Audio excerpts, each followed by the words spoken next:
Family reeling tonight. Children without their mom after investigators say she was murdered by her own boyfriend.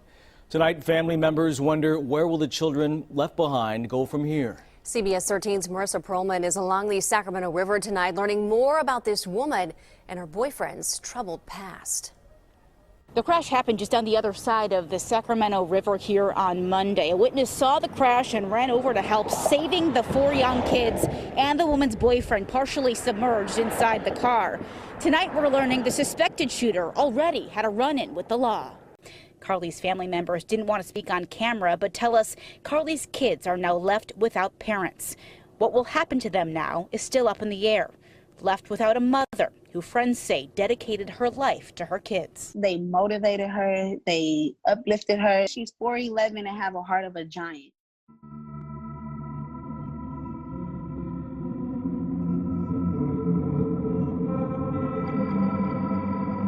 Carlina Clayton, who affectionately went by Carly, had just celebrated her 23rd birthday and the purchase of her first home when she was shot in the head by her boyfriend, Mandico Quadzo.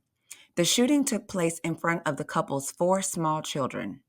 Mandico and Carly had a blended family. They each had children from previous relationships, and they also shared one child together. The tragic events that led to Carly's death began early in the evening on July 27, 2020. A neighbor heard shots fired at the Sacramento area home the couple shared and called 911. Another witness told investigators that the couple had been arguing in their driveway before Carly got into the car with the children. Just as she was pulling away, Mandico hopped in the passenger seat and they drove off. While Carly was driving along the Sacramento River, Mandico shot her in the head.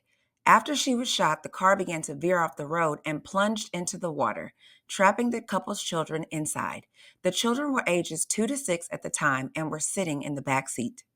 Mandico escaped out of the passenger side and stood by and watched as his children remained trapped in the sinking car. There were a few bystanders who happened to hear the crash and jumped into action. Around 9:30 p.m., a fisherman by the name of Harold Fisher was working on his boat at a nearby marina when he heard screaming and what sounded like a car crash.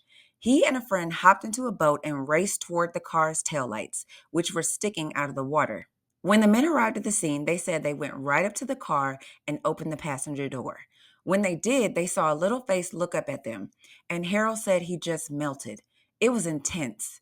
And then he saw 2 little hands poke out. It was almost like the children were letting him know that they were there and not to forget them. So the men quickly jumped into the water to help the trapped children escape. Meanwhile, Mandico was standing nearby watching everything go down, and he did nothing to help. Unfortunately, Carly was unresponsive in the driver's seat when the men opened the door. Her 4 children were all in the back seat. The oldest, a 6-year-old child, had already unbuckled all of their seatbelts, but the youngest, a 2-year-old, was still strapped in her car seat. The 2 men were able to successfully rescue all 4 children from the sinking car. Once the children were out of the car, Harold put his coat around them and had them huddled together for warmth. After the initial shock wore off, the 6-year-old told the men what actually happened. He told them that Mandico had shot his mother while they were in the car. When California Highway Patrol troopers arrived, they found Carly with no pulse and severe bleeding from her head. She was pronounced deceased at the scene. An autopsy later revealed she had been shot twice in the head.